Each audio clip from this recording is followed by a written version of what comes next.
हाँ जी प्यारे बच्चों, तो एसओ के सेकंड पेपर की सॉल्यूशन क्लास में आपका स्वागत है। क्वेश्चन नंबर 1, बाएं स्तंभ में बनी है ना।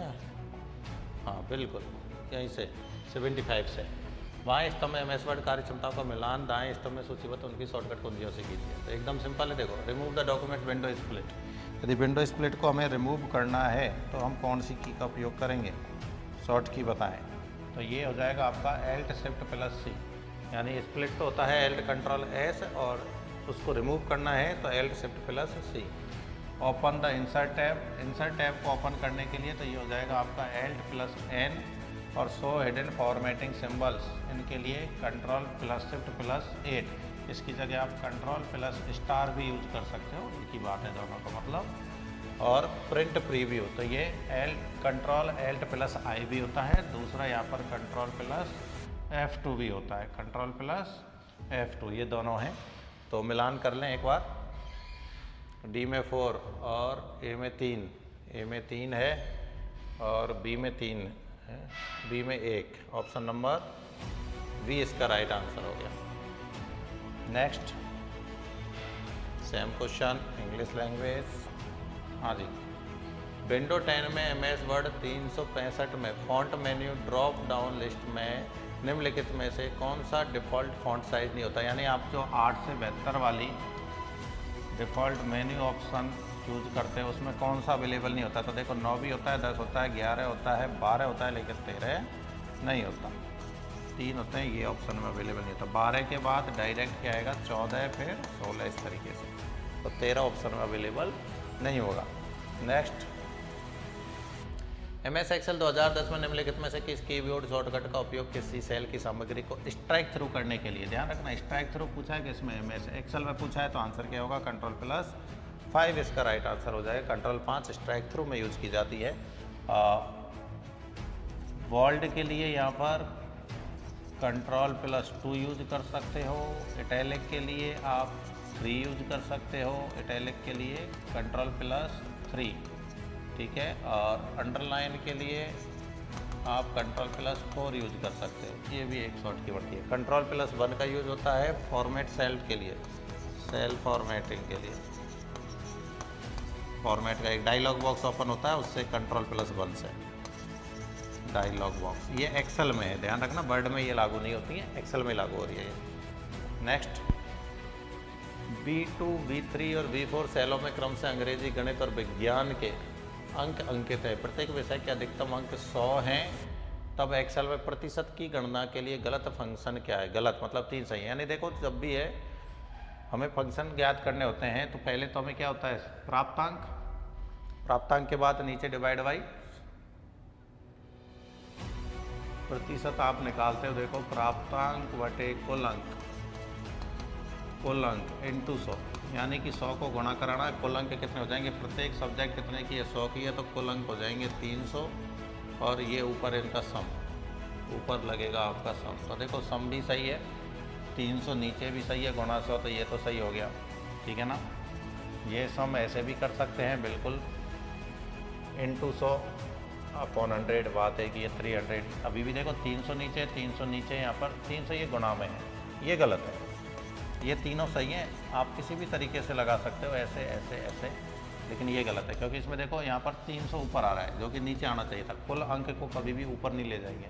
इसमें क्या हो रहा है? 300 ऊपर है और ये 100 नीचे है, तो आंसर ऑप्शन नंबर सी गलत आंसर है। तीनों तरीके सही हैं फॉर्मूला लगाने के, ऑप्शन नंबर सी इसका रॉन्ग आंसर होगा। नेक्स्ट, खाली स्थान इंटरनेट पर एक सूचना स्थान है जहां दस्तावेज और अन्य संसाधन संग्रहित किए जाते हैं। तो ये हमेशा वर्ल्ड वाइड वेब होता है, अपना वेब सर्वर जिसे हम बोल सकते हैं www, ठीक है ना। यहीं पर हमारा सारा डेटा जो भी है इंटरनेट पर पूरा यहीं स्टोर होता है। नेक्स्ट, निम्न में से कौन सा कथन सही है? माइक्रोसॉफ्ट पावर पॉइंट 2016 में स्लाइड मास्टर विकल्प को इंसर्ट टैब के तहत रखा जाता है। स्लाइड मास्टर को कभी भी इंसर्ट टैब के तहत नहीं रखा जाता, स्लाइड मास्टर हमेशा व्यू टैब में होता है। कौन सी टैब में? व्यू टैब में। तो ये स्टेटमेंट हो गया गलत। माइक्रोसॉफ्ट पावर पॉइंट 2016 में प्रस्तुति में वीडियो जोड़ने के लिए इंसर्ट टैब मीडिया ग्रुप और वीडियो, तो ये हो गया आपका सही। तो केवल सेकंड आपका सही है, बाकी आपका गलत भी है। नेक्स्ट, सुरक्षित वेबसाइट के संबंध में निम्न कथनों पर विचार कीजिए। सिक्योर वेबसाइट कौन सी होती है? तो देखो, एक तो मैंने हमेशा बताया एस होना चाहिए, बिल्कुल होना चाहिए, ये सही है। इसमें ब्राउज़र विंडो फ्रेम में हमेशा पैडलॉक का चिन्ह होना चाहिए, बिल्कुल होना चाहिए। लॉक, पैडलॉक ऐसे बंद होता है लॉक, इसी के पहले यहाँ पे लगा हुआ मिलेगा ग्रीन कलर का पैडलॉक, उसे हम बोलते हैं। इसमें हमेशा .com डोमेन होता है, ये बिल्कुल गलत है। ये कोई ज़रूरी नहीं है कि हमेशा .com हो। पैडलॉक और HTTPS और अन्य डोमेन में भी हो, हमेशा .com होना कंपलसरी नहीं है। .in भी हो सकता है, .org भी हो सकता है, कुछ भी हो सकता है। तो ये दोनों सही हैं, ये गलत है, तो केवल 1 और 2 सही है, ठीक है ना। Next same question. नेक्स्ट, खाली स्थान 100 मील तक पहुंच बनाने के लिए खाली स्थान का प्रयोग घर और ऑफिस में, जबकि खाली स्थान का प्रयोग देश और विदेश तक पहुंचाने के लिए किया जाता है। तो देखो, 100 मील की यदि हम बात करें तो 100 मील के लिए तो हम मान लेते हैं कि एक तरीके से सिटी में, सॉरी बैन नहीं मैन, 100 मील की बात हो रही है तो मैन, ठीक है। एक सिटी के लिए कौन सा मैन होगा, घर और ऑफिस के लिए लैन होगा, ठीक है, और विदेशों तक के लिए बैन होगा। तो आंसर क्या हो जाएगा? मैन लैन बैन, मैन लैन बैन, ऑप्शन नंबर सी इसका राइट आंसर हो जाएगा। नेक्स्ट,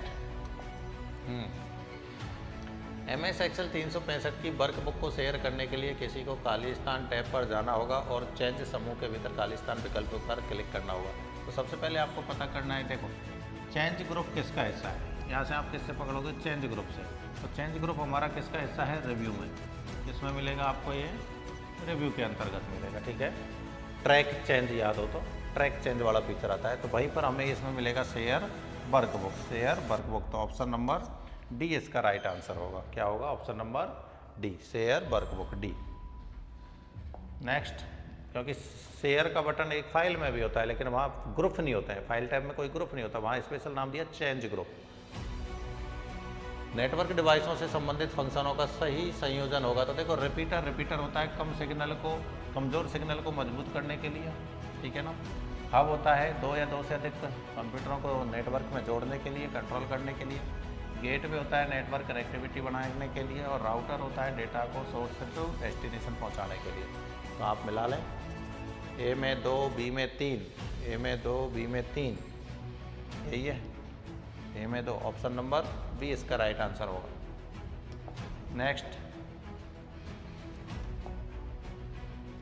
निम्नलिखित में से कौन डिजिटल पेमेंट सिस्टम में सम्मिलित किए जाते हैं? डिजिटल पेमेंट की बात हो रही है, तो मतलब डिजिटल पेमेंट वो होता है जिसमें हमारे हाथ में कुछ नहीं आता है, सीधा बोल देते हैं भाई यहाँ से यहाँ इतना चला जाए।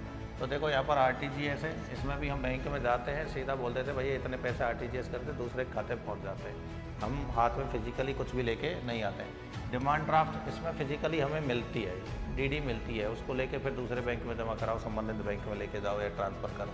तो मैं कहूँगा इसे हम काउंट नहीं करेंगे, ये फिजिकल पेमेंट के मोड में आ जाएगा।